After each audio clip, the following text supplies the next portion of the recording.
Hello guys, कैसे हैं आप? ठीक है। तो आज कंटिन्यू करने वाले हैं सैटेलाइट के मोशन के बारे में स्टडी करेंगे। ठीक है। अब सैटेलाइट बेसिकली क्या होता है, ये आपका अर्थ है। ठीक है। तो हम क्या करते हैं, कुछ पर्टिकुलर हाइट पर जाकर हम सैटेलाइट को ले जाते हैं और वहाँ से उस पॉइंट से कुछ स्पीड से उस स्पीड को बी नोट मान लेते हैं।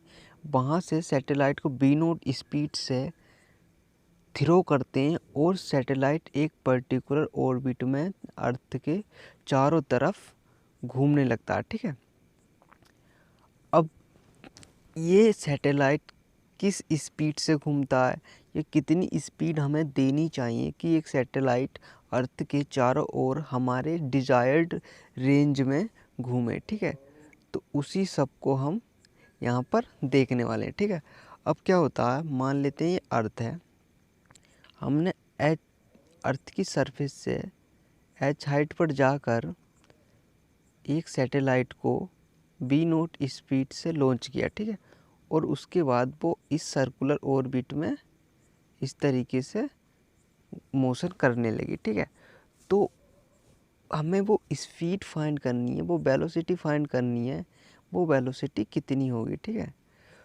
तो अगर मैं बात करूं एक सैटेलाइट की, तो एच हाइट पर उसकी जो ग्रेविटेशनल फोर्स होगी वो कितनी होगी, G M upon R plus H square. ठीक है। R is the radius of the earth और इसके ऊपर एच हाइट जाकर हम यहाँ पर उस पॉइंट पर सैटेलाइट के बारे में बात कर रहे हैं। ठीक है।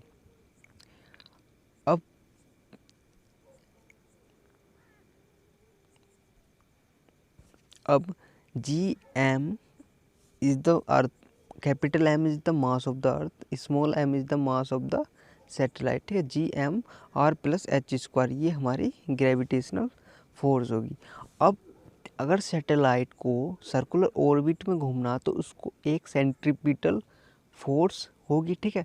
तो उसी फोर्स को हमने इक्वेट करा, सेंट्रीपिटल फोर्स को ग्रेविटेशनल फोर्स से इक्वेट करा। और सेंट्रीपिटल फोर्स क्या होगी, सैटेलाइट का मास इंटू बी नोट का square upon R plus H. ठीक है। M v square upon R होती है।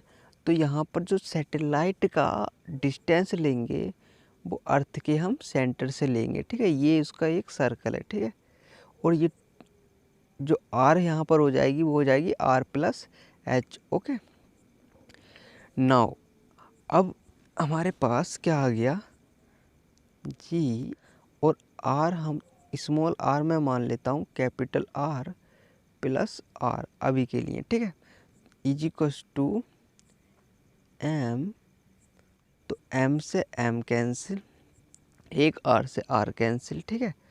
तो हमारे पास जो बचेगा वो बचेगा v naught square is equals to G M upon R. ठीक है। स्क्वायर को मैं इधर भेज दूंगा। ठीक है। इस स्क्वायर को इधर भेज के ये हो जाएगा अंडर रूट में जी एम अपॉन आर। ठीक है। तो वही ये लिखा हुआ है। ठीक है। जी एम और ये स्मॉल आर था, स्मॉल आर की वैल्यू मैंने मानी थी आर प्लस एच जो कि गिवन है। ठीक है। तो बेसिकली ये आ जाती है हमारी ऑर्बिटल स्पीड का एक्सप्रेशन। ठीक है। अब ये हमारा ऑर्बिटल स्पीड का एक्सप्रेशन आ गया। अब मैं क्या करता हूँ, एक अजप्शन ले लेता हूँ। ठीक है। वो अजप्शन क्या होगा कि ये अर्थ है, मान लेता हूँ जो सैटेलाइट है वो वेरी क्लोज टू अर्थ घूम रहा है। ठीक है। बहुत ही पास में है अर्थ के।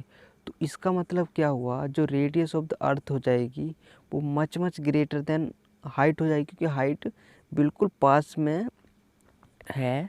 तो अर्थ की रेडियस से बहुत ज़्यादा छोटी हो जाएगी हाइट। ठीक है। तो उसको उस केस में हम इसको क्या करेंगे, आर प्लस एच को आर प्लस एच टर्म में वो लगभग लगभग आर के इक्वली हो जाएगा। ठीक है। तो उसको यहाँ पर हमने लिखा है। ठीक है। अब हमारा जो एक्सप्रेशन आया है P orbital is equals to under root after assumption. ठीक है। अब मैं क्या करता हूँ, आर से ऊपर मल्टीप्लाई करता हूँ, आर से नीचे करता हूँ। ठीक है। तो ये हमारा हो जाएगा G M upon R square. G M upon R square क्या ग्रेविटेशनल फील्ड के बराबर होता है, ठीक है। G M upon R square ये फॉर्मूला होता है, ठीक है। तो उसी इस वाले पूरे पोर्शन को मैं रिप्लेस कर दूंगा जी से, ठीक है। तो ये जो एक्सप्रेशन हो जाता है वो हो जाता है under root R G, R is the radius of the earth. तो ओवरऑल जो ऑर्बिटल वेलोसिटी हो जाती है वो हो जाती है ये सारे अजम्पशन लेने के बाद, ठीक है। अब हम आगे देखते हैं कि अगर कोई सैटेलाइट है उसकी ऑर्बिटल वेलोसिटी फाइंड करनी है तो हमने वो कर ली, ठीक है। अब हम देखते हैं कि how do we find the time period of this satellite. इस सैटेलाइट को इधर घूमने में कितना टाइम लगेगा, ठीक है, वो हम फाइंड करेंगे।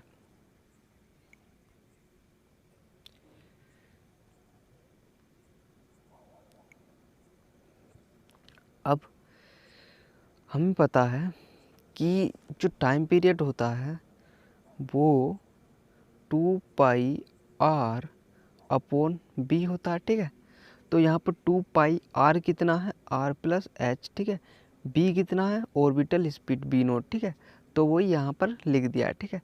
अब b नोट की जो वैल्यू थी वो क्या थी, G M upon R plus H, ठीक है। ये थी, वही हमने यहाँ पर रिप्लेस कर दी है, ठीक है।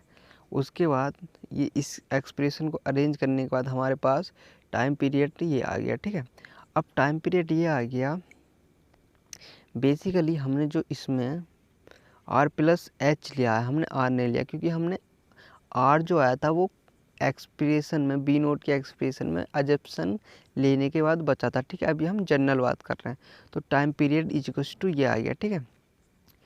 अब अगर मैं दोनों तरफ स्क्वायर कर दूं तो T square is equals to 4π² G M R plus H cube, ठीक है। तो ये क्यूब हो गया, ठीक है। मतलब distance of the radius of the circular orbit of the satellite हो गया।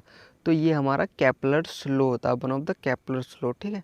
जो कि यहाँ से भी प्रूफ किया जा सकता है क्योंकि ये वाला टर्म तो कांस्टेंट है, कैपिटल जी, और अर्थ का मास तो कांस्टेंट ही होता है। तो ये इस तरीके से केपलर्स लॉ भी प्रूफ कर सकते हैं, ठीक है।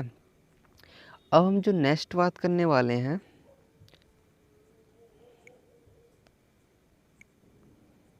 टाइम पीरियड के बाद हम सैटेलाइट की एनर्जी कितनी होती है वो कैसे फाइंड करेंगे, ठीक है। तो अगर ये अर्थ है, यहाँ पर सैटेलाइट है एच हाइट पर, ठीक है, R is the radius of the earth, ठीक है। तो इस जगह, अगर इस जगह पर मुझे सैटेलाइट की पोटेंशियल एनर्जी लिखनी है तो वो क्या हो जाएगी, G M into M upon R plus H, ठीक है।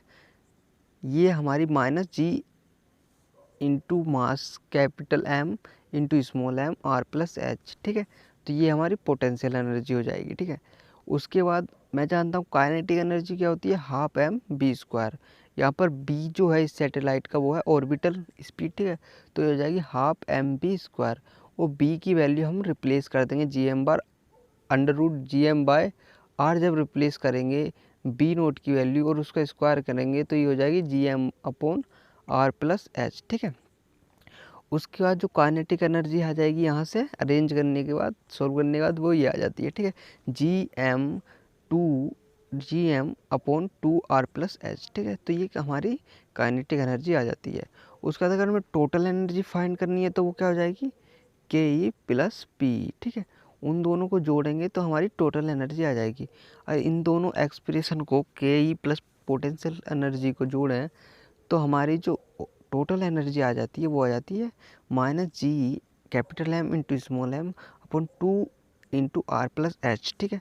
तो ये हमारी total energy of the satellite. अब ये टोटल एनर्जी जो है वो नेगेटिव में है, इसका मतलब नेगेटिव साइन इम्प्लाइज करता है कि जो सैटेलाइट और अर्थ का सिस्टम है वो बॉन्डेड है, ठीक है, उसमें अट्रैक्शन है। नेगेटिव साइन का मतलब होता है अट्रैक्शन है, ठीक है। ये बेसिकली नेगेटिव साइन का मतलब होता है, ठीक है। अब हमने ये सब देख लिया, ठीक है। तो यहाँ पर ये सैटेलाइट का बारे में स्टडी ख़त्म हो जाती है, ठीक है।